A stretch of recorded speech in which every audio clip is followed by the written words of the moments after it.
Oh, thanks, Darren.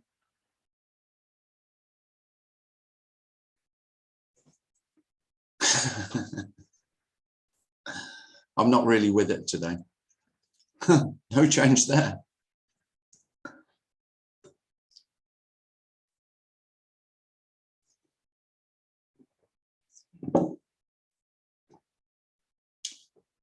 So if you're looking for the sky and there's only the sky and then you can't find it.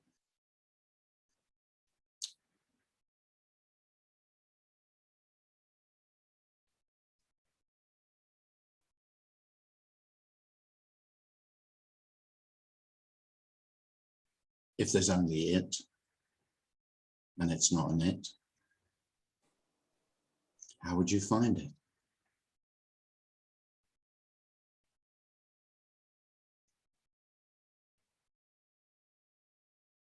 So what you're left with, well, just the weather.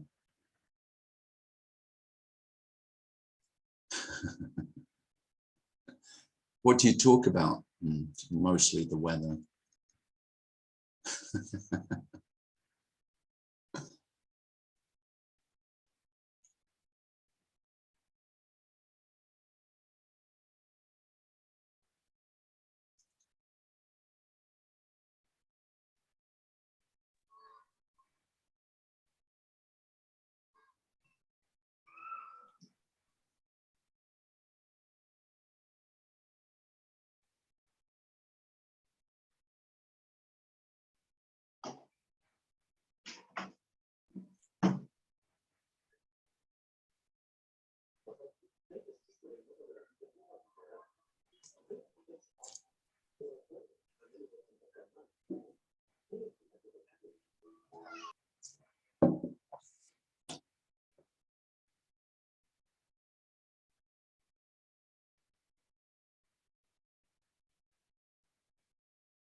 Well, it seems like I haven't got anything to say.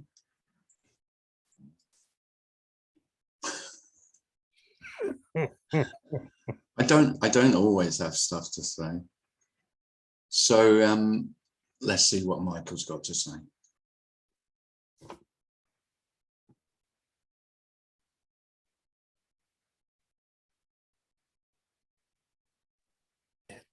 Hi, Tim. Hi, Michael. Welcome back in England. Thank you. Does anything change? No. No. Apart from everything.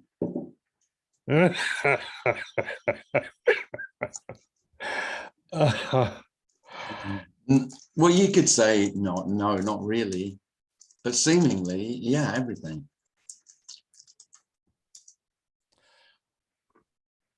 I wonder if change is just an idea, that a cocoon doesn't change into a butterfly.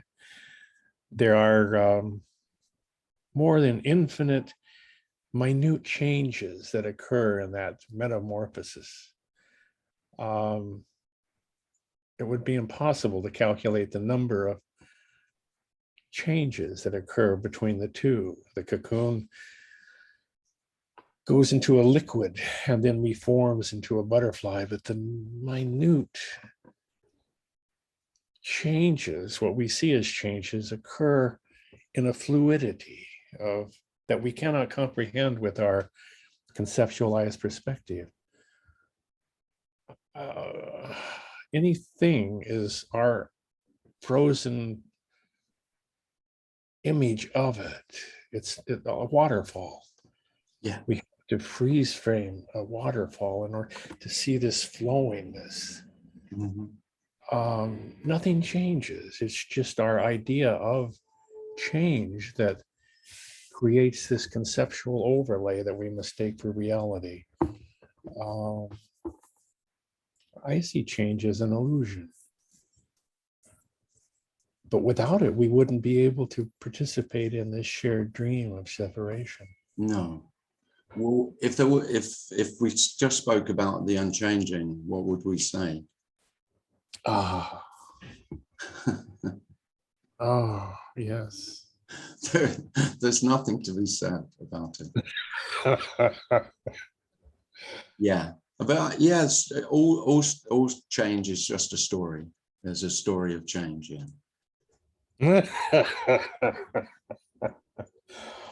Okay, well, the trash man cometh, so you can probably hear that. So I'm going to blank myself out here. Thanks, Darren. Thanks, Michael. Prioritizing the trash man. Beth has her hand up. Hi, Tim. Hi, Beth. Can you hear me okay? Yeah. Somebody's cutting their something or other.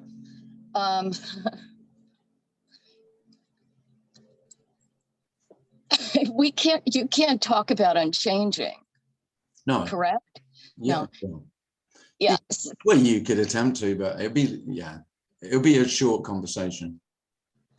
So it's going to be the same thing. Unconditional love, beloved, wowie. What is that? Is it all that unchanging? I don't know what the fuck unchanging is. Excuse my French. Oh, your French is perfect. Very good. Oh, merci. Lovely pronunciation as well. Yeah, you could. Yeah, the words don't matter, because if the unchanging is everything, so that appears to change, and that's all we can talk about. Yeah, I know, I guess. Always still trying to get in there, and there's no place to get into. No, there's no one's ever got into a place that it isn't. There's no, all the stories, the gateless gate, and the gates of heaven. There's always a gate, there's always something to get through, and there's the other side. Well, maybe there's not another side.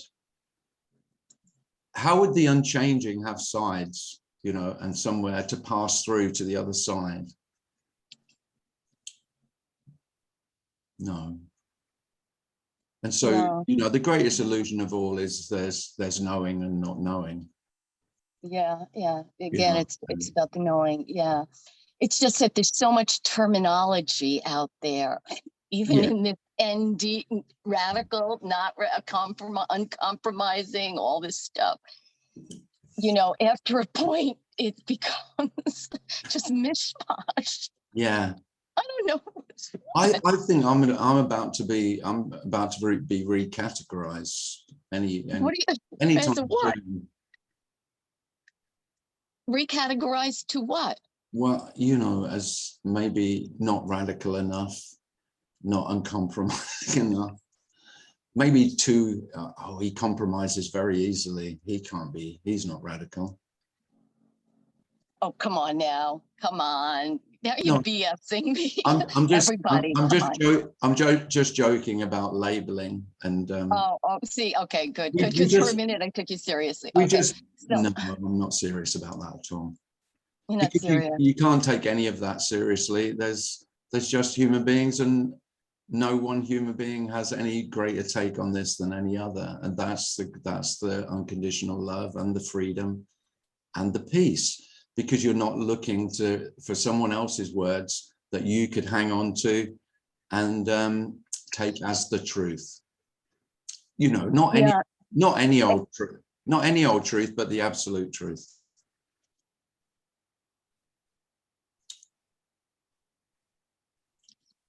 Say that again. Say that again about the absolute truth. Well, there, Is there?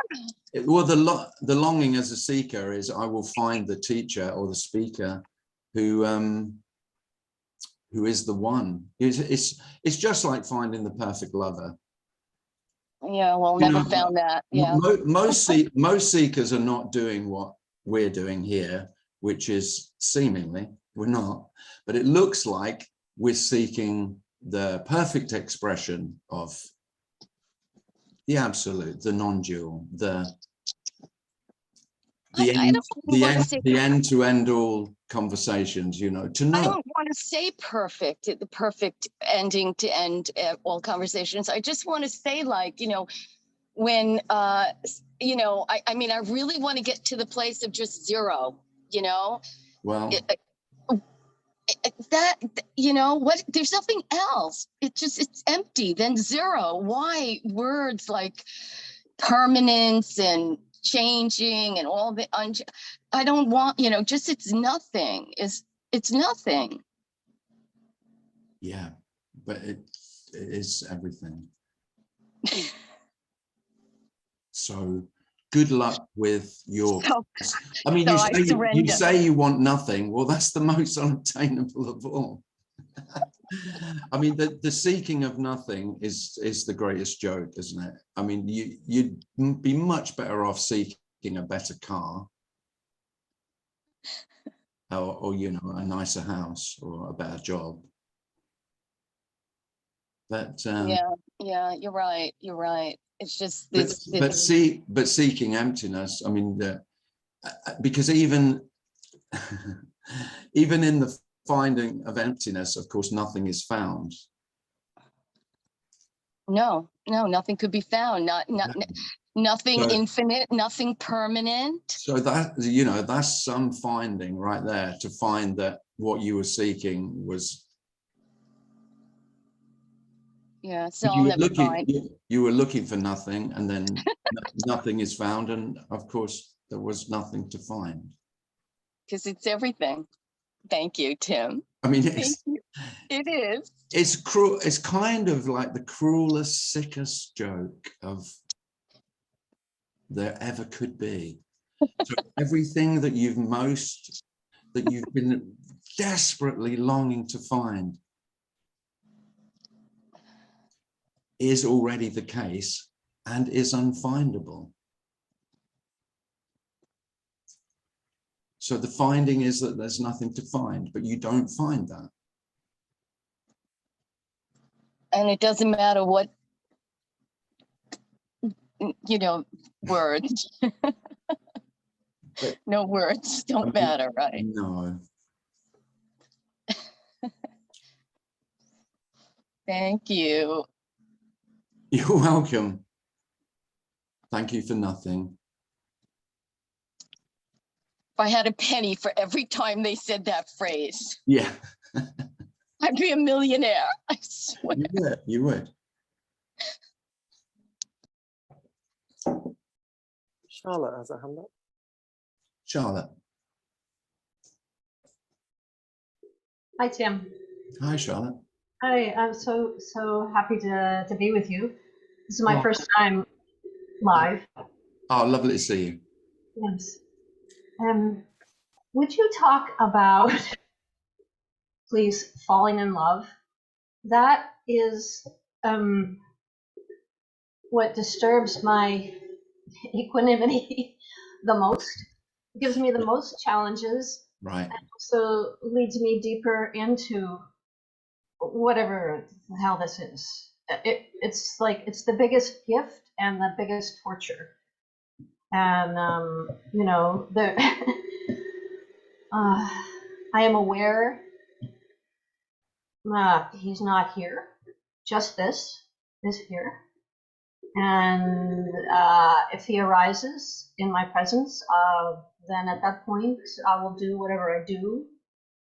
But I just want to plan and make things happen, and I know I just want to be loved and to love. And I have that experience with people I'm not in love with in a very peaceful way, but this shit just like makes me crazy. Could you talk about that a little, please? So are you talking about looking for love? Are you seeking love? Is that what you mean? Or do you mean actually being in love with another human being? I'm talking about the crazy falling in love thing that seems to happen to me. You're right, yeah. And brought me to my knees. Mm-hmm. And out of that, I just found so much that eventually led me to your website. And it seems to be my way into, I don't know, a deeper understanding of being human and seeking the sky, as you were talking about. Right. Does that give you a sense of what I'm talking about? Well, I understand what you mean about falling in love being excruciating. You know, I mean, falling in love, to be honest, whether it's with another human being or just, it doesn't have to be another human being, but falling in love is excruciatingly wonderful. It's the best and the worst, isn't it, of being human? There's no doubt about that. And because self longs to be in love, because self is longing for completion, and the most common way that self seeks completion, to feel whole, is to find the one, the perfect human being who will fill this sense of lack, this sense of there's something missing, and they will fill that. They will fill that, they will fill that need, and then I will be whole, I will feel whole. But of course, it's equally, the flip side of that same coin is I'm then desperately needy of the other, because without them, so if I get the sense of feeling complete in love with another, they complete me, then there's always going to be this terrible fear of, without them, then I'm so terrified of losing them, because then I will go back to incompleteness. So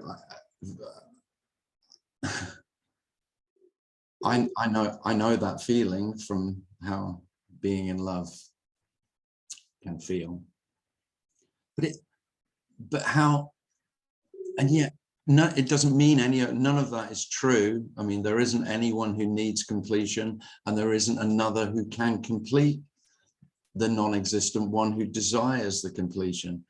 And then maybe there is just falling in love. So the other thing I might say about falling in love is that this is what we call this, what I call this, which isn't something, is always falling. It's always falling away. There is a sense of, because this can't be grasped, there is a falling, and it is in love. There is the love that this is, which is very different form of falling in love. I might refer to this as falling in love. Yeah, yeah. But it's without the neediness, without the, and yet there is still longing. So you say there's the natural human condition is longing. The longing was never mine. So you've taken the longing to find the perfect lover and to fall in love and to be in love as yours, when it is actually completely natural. Yeah, just like everything else that you've claimed as belongs to me, it's my love for the other. There is just love. Thank you.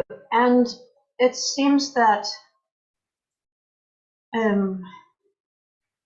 at this point, it's somehow important for me to experience whatever I'm experiencing, and I don't know, hold it lightly, you know, with the knowledge that It doesn't have any more meaning than anything else, but it seems to. It seems to draw me toward things that seem to be where I need to go. Well, I mean, a couple of things. It's not important at all. Not in any way. Really, nothing is important unless I say it is. The only importance of anything is I say it's important. That's the entirety of importance, significance, meaning, purpose. The only meaning, purpose, importance, significance of any action, of anything, is my thought that it is. That's a hard pill to swallow. I don't mean my thought, I mean any human being says it's important, then that's what importance means. Yes. So don't let anyone tell you it's unimportant, because they don't know what's important any more than you do. Yeah. So again, that can feel like unconditional love, that you've been told all your life, particularly when you were a child and you took on the sense of others know more about life and more about what's important and meaningful and significant than you do. That is absolutely not true. How could one human being, I mean, this is the arrogance of self, that one human being could know what is significant, important, and relevant for all human beings?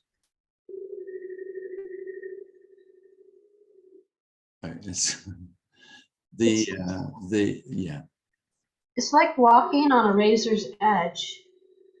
It can feel You like. have this sense that this is important. Don't discount it. Don't, let go of it just because nothing matters, because I choose to believe that. Mm-hmm. And also know it doesn't matter. No. It matters deeply, and it doesn't matter.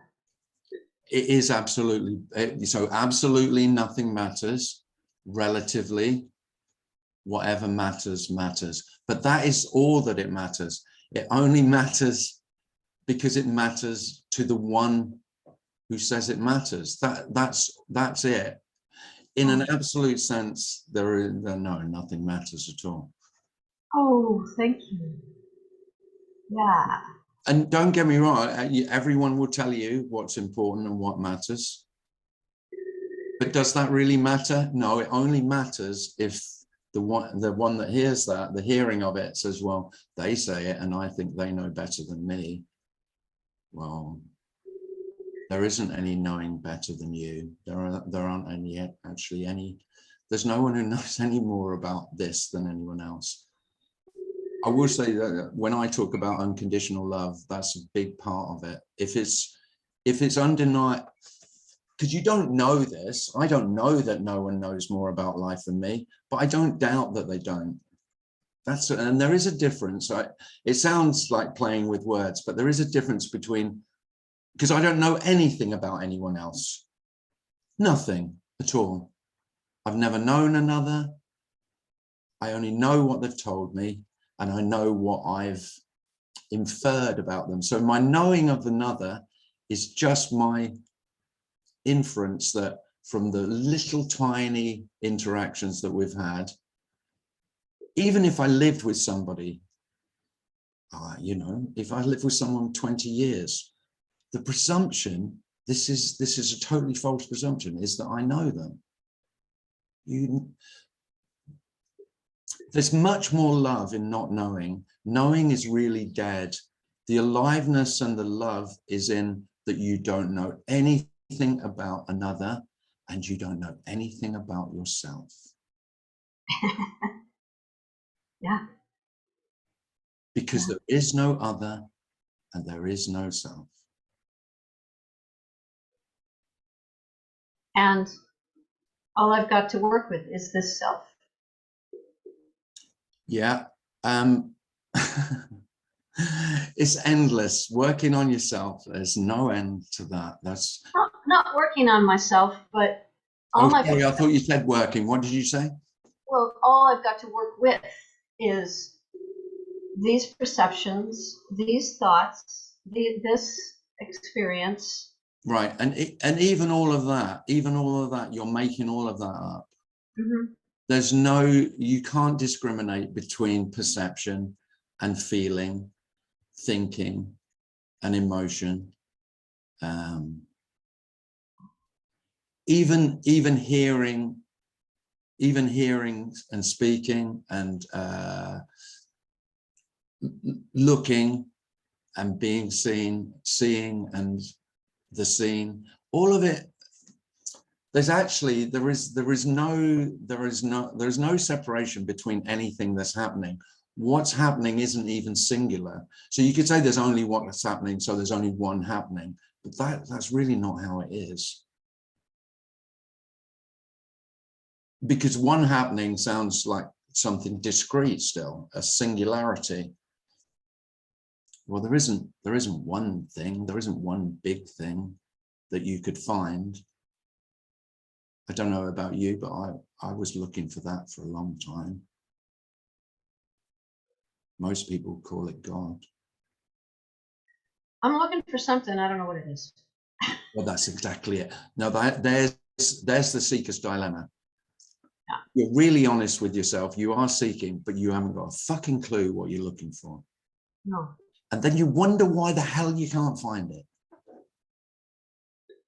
I mean, how are you going to find it when you don't know what it is? And then each time I think I found it, somebody like you comes along and says, but it Well, doesn't matter. Well, I spent long enough, like virtually everyone here, I spent so, in the story of my life is the looking for what can't be found. And I didn't even know what it was that couldn't be found and what I was looking for. And then I would feel really chastise myself for being such an incompetent seeker, because they, you know, and then I would listen to the ones who said they'd found it. I've been getting so pissed off about that. Yeah, everyone. Why are they giving me instructions? Everyone gets pissed off at that. I spent years and years sitting in front of Tony Parsons, just mumbling how much I detested him under my breath. And just, because just like your lover, because it's, you know, there is a love-hate of anything you need, anyone you've, there is this with a teacher. It's the same as parent. It's a parental thing as a child. There aren't any child, there's no child who hasn't hated their parents as much as they love them, you know? It's the same with, because what you make a teacher into a surrogate parent. That's what self does. My parents didn't know the truth, but this guy, this girl, this woman, I think she might have the answer. So, but of course, how can you not resent that they've got it and you haven't? Right. So I do try, I don't know if I succeed, but I do try, and I am trying right now to make it very clear that I have attained absolutely fucking nothing. And that is the motivation to speak about it, because that is the compassion, and that is the love. That you will, the love is that you won't find what you're looking for. I know it sounds like the toughest love. No wonder I hated Tony, keeps saying it all the time. You will not find what you're looking for. Isn't that wonderful? I mean, no, it's fucking dreadful when you look Well, at it's dreadful, but I get a glimpse of the wonderfulness too. Yeah. I would like to give other people a chance. I could talk to you for hours. Thanks, Charlotte. Thank you so much.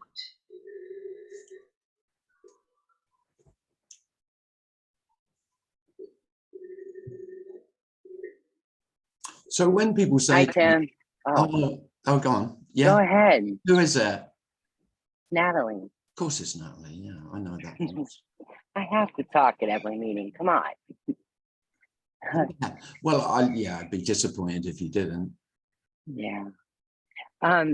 You know, there's just been like a lot of just sitting in the sun and just kind of like relaxing and doing just whatever, you know?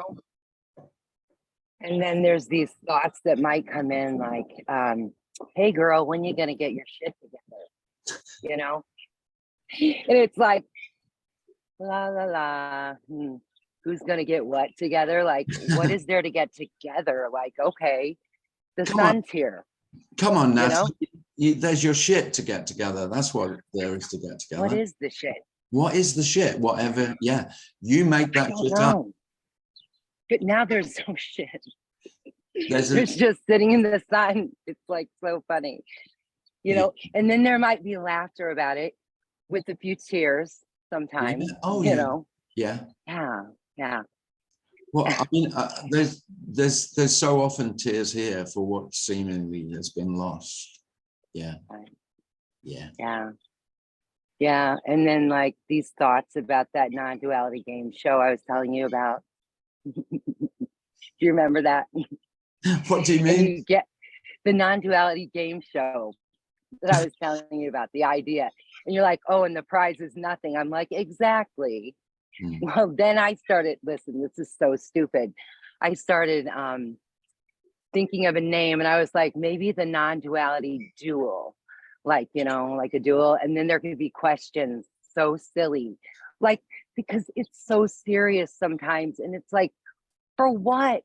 Like, if I'm the one giving it purpose and meaning and all of that shit, if that's what's happening, fine. But if it doesn't have to happen, why go into that, like chasing, circling? I mean, you can't help it. It's just what is if it happens, you know? Yeah. Whether it happens or not. It's, Yeah.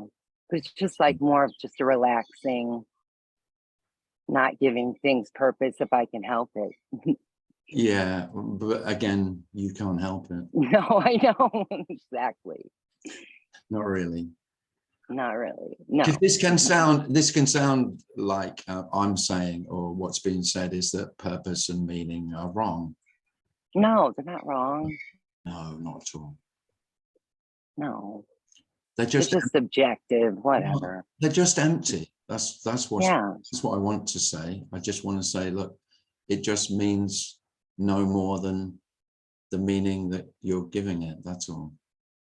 Right. It's like that saying, opinions are like assholes. Everyone has one. Sorry to be crude, but No, it's just kind of like really what it is. Yeah. You know? And it's a bit like saying everyone's shit smells the same, you know. True. Yeah, I like that. It's true. There isn't any It is. Yeah. You know, you see the sweetest girl. I don't know. I mean, this is just me, but your first girlfriend, and you know, and then you go in the bathroom after, and it's just it's the most horrific revelation that her shit smells. My God. Yes. I mean, yeah. Horror of horrors. She's just a human being.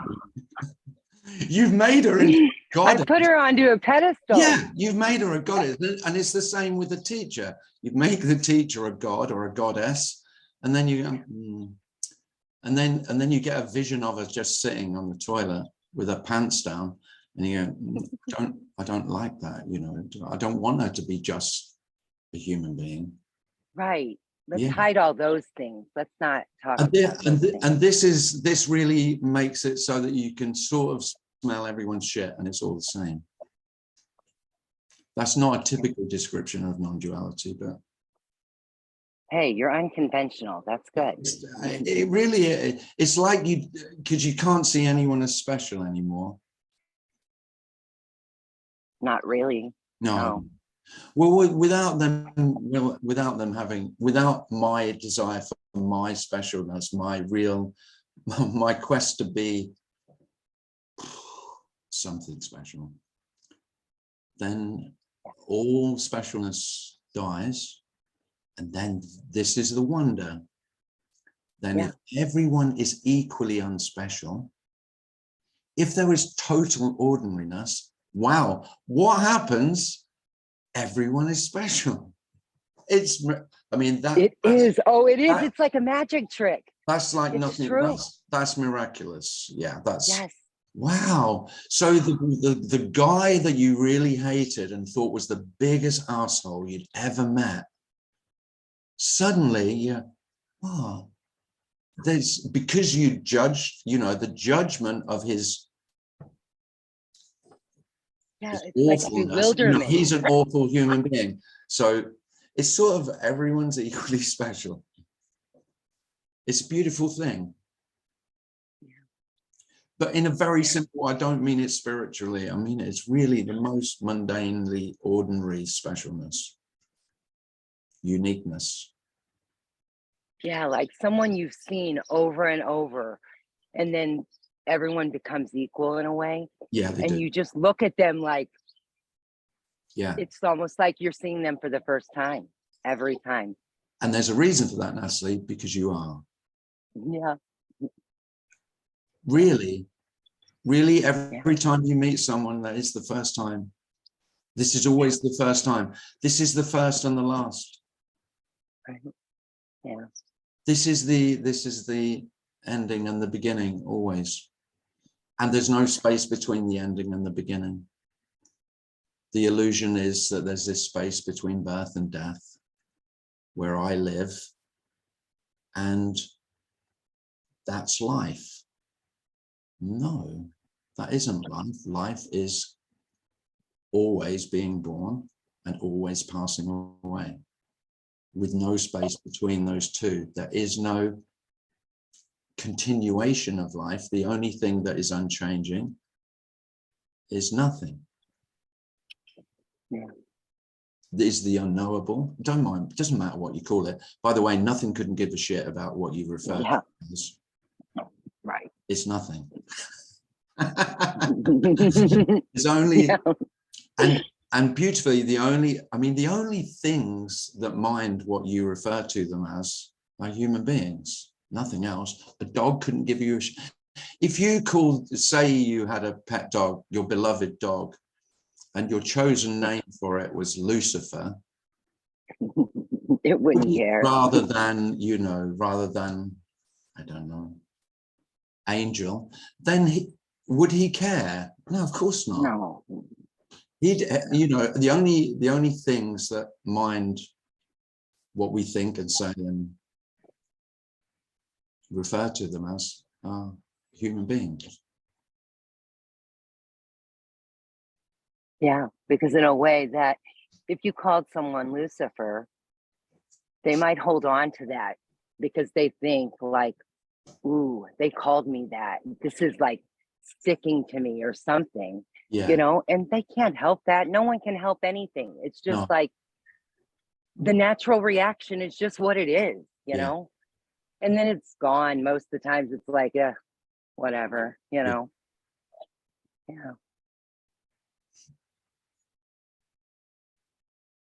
Well, it's good to talk to you. No, good to see you, Natalie.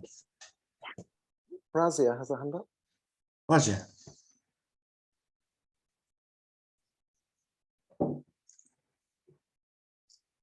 You're muted, Razia.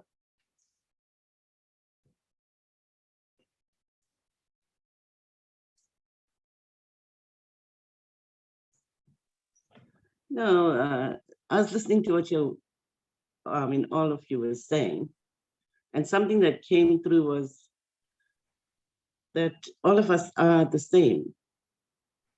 There's no one better, there's no one less, there's no seeker, there's no sage, but yet here we are sitting and you are the sage.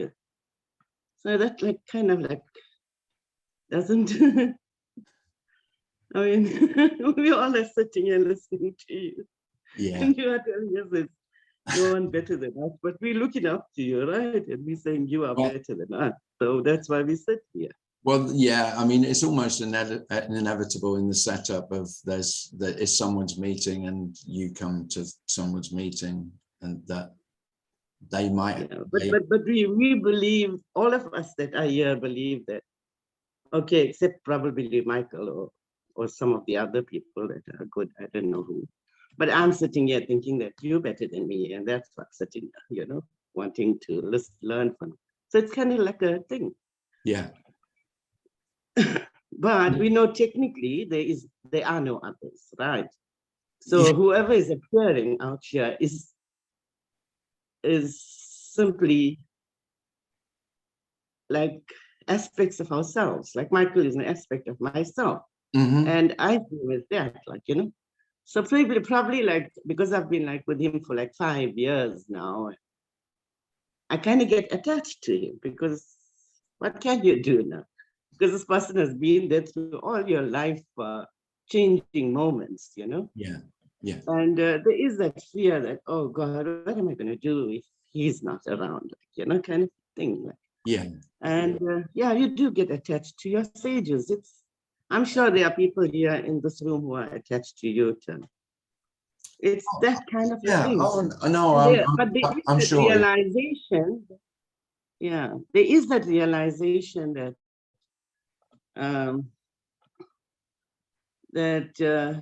he is much a part of me now. You know, I mean, there is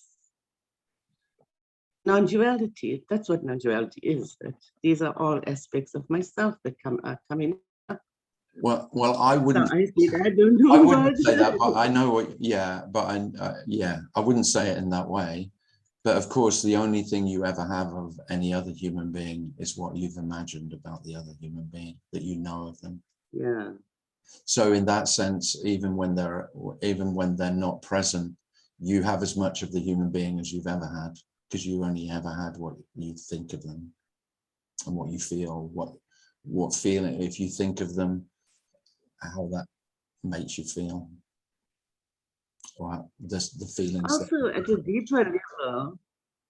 a deeper level, we somehow start to connect with others. And it's not just connection like where we chat to each other, but it's like there is this deeper connection, like where it's all happening in your head, like kind of one thing, you know. I don't know how else to say it. Well, it might feel like, yeah. I mean, some people would say it feels like it's in your head. Others would say they feel that it's in their heart. Others would say they feel it in their gut. I mean, yeah. But yeah, but like for me, I mean, yeah. certainly there's bodily feelings evoked in the presence of those you love, really. Yeah. And of course, there could be. I see nothing wrong in loving someone, because I love everyone. It's like just like that. It's like when you are in this. I'm not always in the state of love or whatever, because I go up and down, right? So, but when I am there, then I feel this immense love for every human being. Yeah. I can go out there, hug anyone and talk to them. So it's not like just focused on one particular person. See, I couldn't say that I love all human beings. No, it's not. I mean, there's some I detest. Yeah. I think it's absolutely. Yeah, but I think it's absolutely natural. But there is a love that is regardless of liking, because really a lot of human beings use the word love for really liking somebody, being attracted to them. That's not how I'm using the word love at all. But it's not attraction as such. So maybe that's what. It's not being attracted to someone. It's more like loving them. Because you're not seeing, like, I mean, when you're attracted to someone, you're looking at height, weight, characteristics, personality, this, that. Yeah. Some people will even look at how much of money the person has, right? And what jobs they do, things like that. But this kind of love doesn't see all that. It doesn't see it. It doesn't see anything. It just sees love. And whoever gives that love, it gets it back.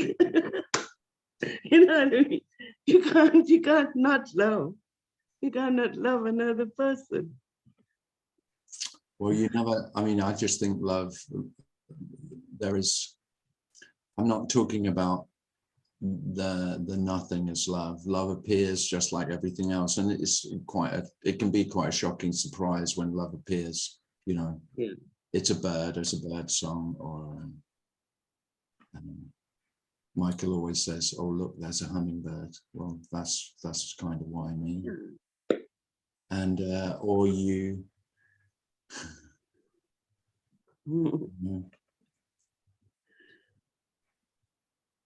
So I don't know, but I do feel that within this, whatever we might call it, there are seekers, there are sages, there are people who seem to be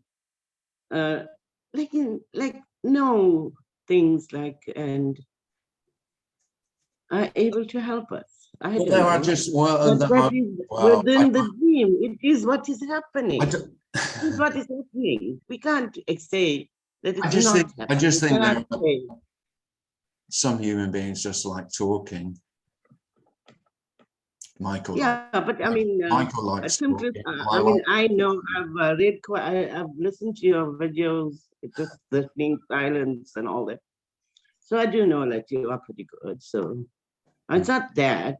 It's that there is that is what is happening, and we accept it as that is what is happening. That in the dream there will be people who know a little more than us, and who are like whatever. Well, that is love. I mean, but when you're out, there is no one. Yeah, that is love.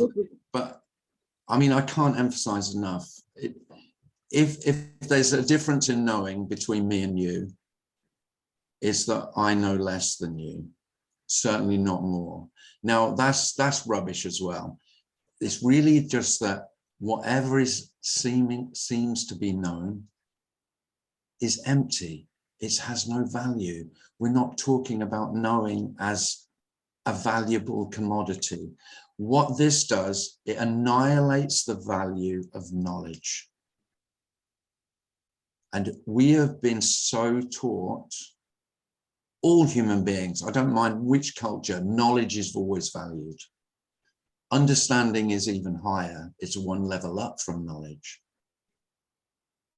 It's bollocks. It's complete and utter bullshit. In any pursuit, that can be relatively true. So whatever you're studying, of course, knowledge and understanding is of value. This topic is not a topic. This does not have an end game, an end goal. It is purposeless. So it can't, knowledge loses all its weight, power, energy, value.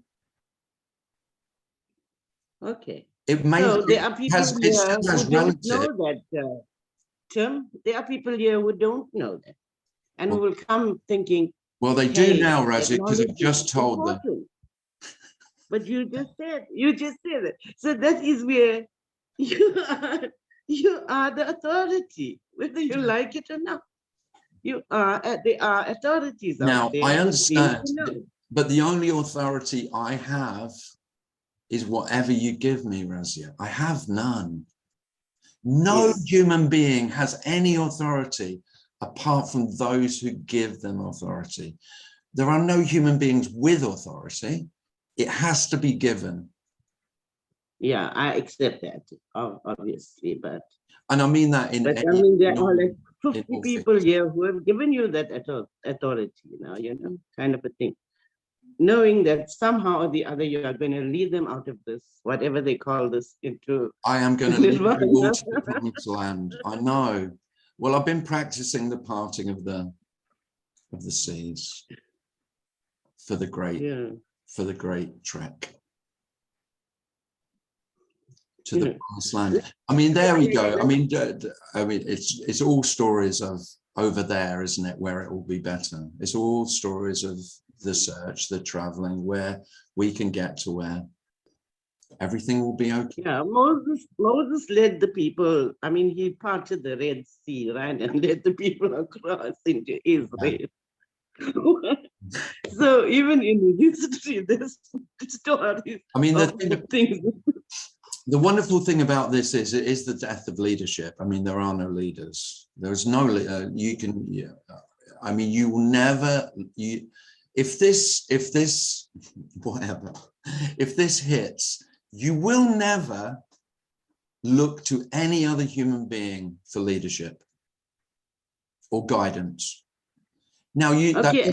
What did I say? I don't There's mean a that point relatively. but there's a point when Darren will say to you, Tim, okay, hey, I'm ready now, you know? I can go out there and I can do what you are doing. I mean, obviously Darren is there and I mean, whatever. So there is I've a been point- trying to get him to do it. He just fucking keeps turning up at my meetings every Thursday. Yeah, that's it. That's it, that there is this kind of an authority that exists. And there's a time when Darren will know, hey, listen, I'm ready. I'm going to go out there and I want to do my shit now, you know, and carry on. So, It's wonderful. I mean, the wonderful news is none of you are ever going to be ready. If you start speaking about this, you won't feel ready to speak about it. I guarantee you that. You fucking won't. There isn't a week that comes around and it's Thursday afternoon. I go, shit, I'm not ready to speak about this. There is no possibility of readiness. You cannot be prepared. All preparation is futile. Isn't that wonderful? yeah, I don't think you can either, because No. when you are in the room itself, there's certain things that will present themselves and that you would have to talk to, you know what I mean? But I feel that way. And of course, That it doesn't matter a it shit also, whether you yeah. talk about this or not either. The vast majority of people who just have come to the obviousness of the emptiness of everything, really that's all we're speaking about. The emptiness inside is exactly the same as the emptiness what you called outside. What you've called yourself is equally as empty, the same. This sameness inside and outside is the most ordinary non-realization. There's nothing realized. It's a non-event. It is not what you want. There will be no fanfare to invite you through the pearly gates into the kingdom of heaven. Yes, but also, Tim, I agree with you on that point, right? Because I mean, there is no pearly gates and there's no heaven. But at the end of the, now you took my thought away. Razia, can I let Leah ask her question? Yeah, sorry. No, you're Sorry, right. Thank you. Thanks, Razia. Go on, Leah. Thanks, Tim. Hi. Hi there. I'm trying to remember my question now. Yeah, doesn't matter. Oh, you're right. So something that keeps popping up for me is relative versus absolute. Mhm. And so relatively, we're living here. And like Michael said, the metamorphosis of the butterfly and the changing of things and this just gorgeous, stunning expressions or devastatingly nasty expressions. And then absolutely inherently, it's just all completely empty without that purpose or meaning. It just is. In the same token, I feel like being a human is beautiful, like almost like a blessing to be here to experience life and all its trials and tribulations and things arising. Yeah. And to negate the everything part. And that's what I see in a lot of like non-dual, like radical non-dual. It's like, it's just cut and dry, like nothing's happening. Nobody's here. There's nobody here to speak of anything. It's just nothing. But then what is this everything, right? It's missing that, I don't know the words to say, but you know what I'm saying? That richness. And lately it's funny because I've been chatting with a non-dual speaker who's been reached out to me, and everything I say, it's seemingly like cut off, like there's no one here. That's nothing. Everything is nothing. There's nothing to speak of. There's no happiness. There's, it's cut and dry. But where does that self-expression and humanness get lost in the sauce, Because I feel like it's both simultaneously. So Like, you agree. I mean, it's just the person finds the passion, the purpose, the meaning. Inherently, it's all empty, though. It's void of meaning. So it seems paradoxical, but it's actually not. It's just one happening, appearing, and then we're putting all these thoughts and meanings and everything layered on top, which is the richness. Yeah. Yeah. I mean, the greatest paradox of all is that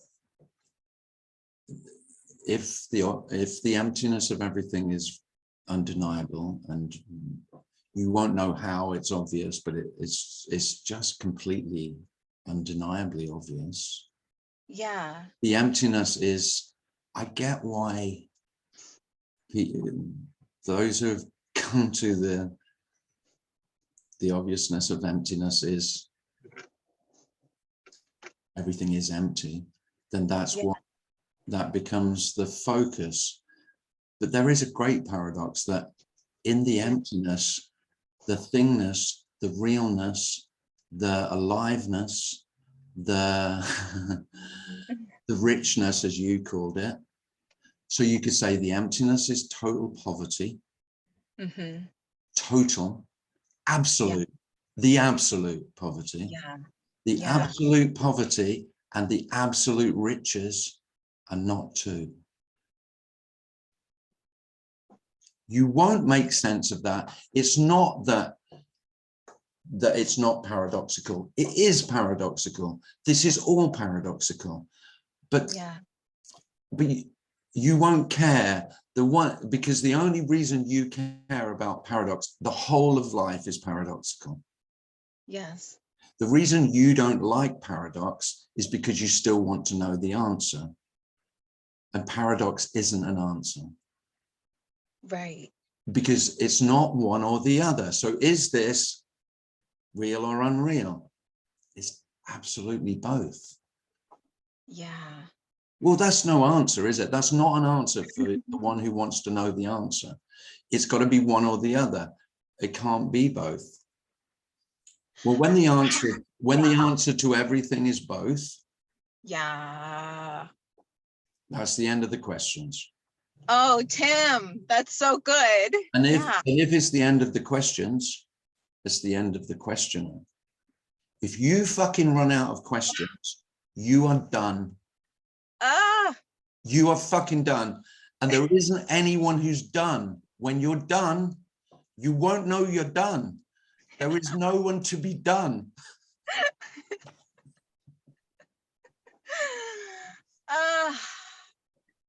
I think there was somewhere that was trying to box it into categories or, make it into something, but yeah. Well, I think for when some people speak about this, the absolute becomes the focus, you could say. So the focus is on the absolute, which is, I mean, it's like I said, that's the sky. Yeah, bugger all to say about the sky. Sky's blue today, isn't it? Yeah, it was blue yesterday. Oh, it's blue. It's blue again today. I mean, the unchanging doesn't change. Once you've said anything, you might as well never mention it again. So not really. The thing about nothing is, of course, it's not worth mentioning because it isn't anything. Yeah.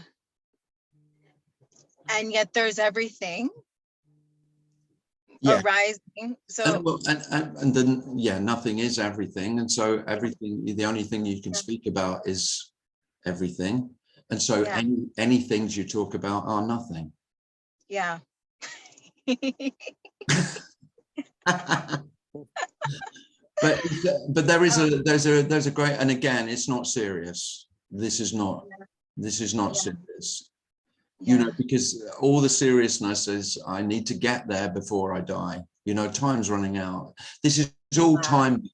The seriousness of this search that you've been on is because you're very aware of, okay, I need to get there before I die. Yeah. Because really what you're asking is to get to death before you die. Well, you can't get much more hilarious than that. I mean, that's a great joke, isn't it? So you want to die before you die. Surrender to death.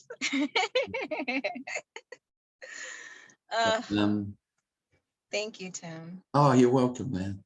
Nice to see you. You too.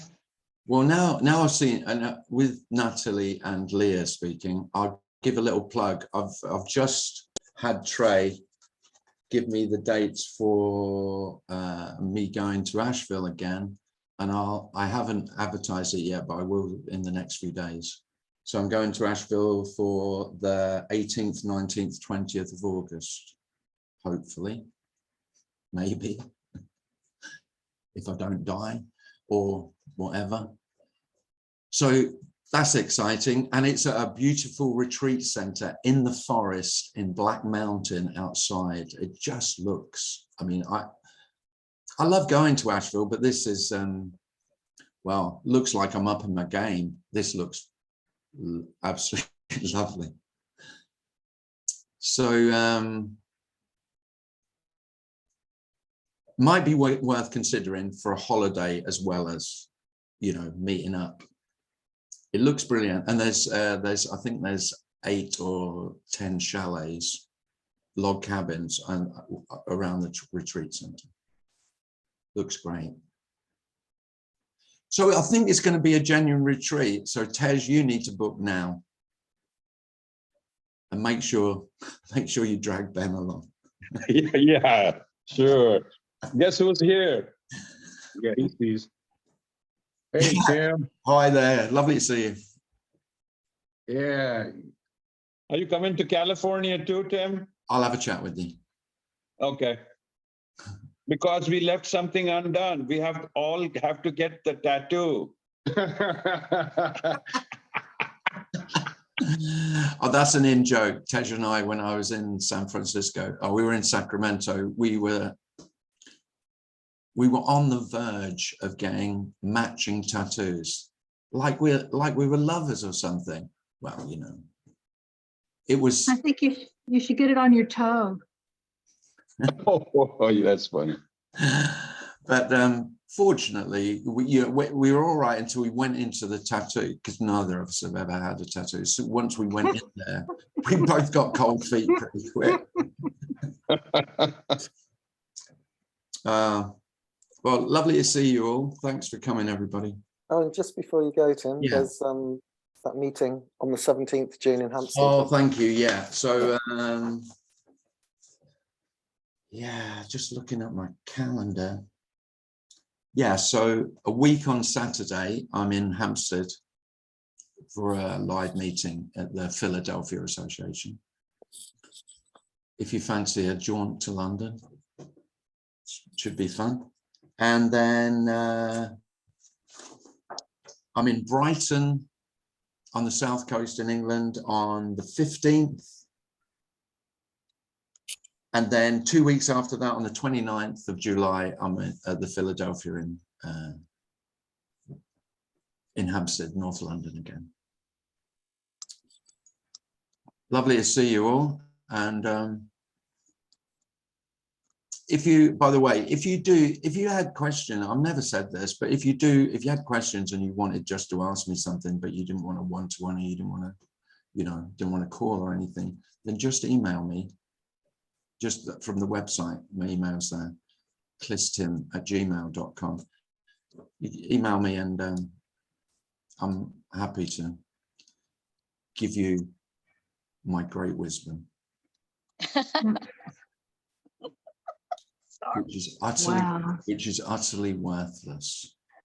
But, you know, sometimes I don't know, but just getting the question out, just sending it out. I mean, the reply doesn't matter. You're not going to get an answer that is going to be satisfactory, but just saying the question, get rid of the question, right? You know, that can feel good. It doesn't have to be a question. It could just be, it's like this. What do you think? And I go, I don't know. That's how it is. But it is lovely that it just, whatever you say, feelings mean or thoughts mean, whatever meaning you're giving them, that's the only meaning they have. They don't have any more meaning than that. The thought that says this means that is just another thought. Thank you, Tim. You're welcome. Lovely to see you all. Thanks, Dan. Bye. Thanks, Thank you. everyone. That was so Thank you, much, Val. Bye. so much Thank fun. you, Tim. Thank you. Great meeting.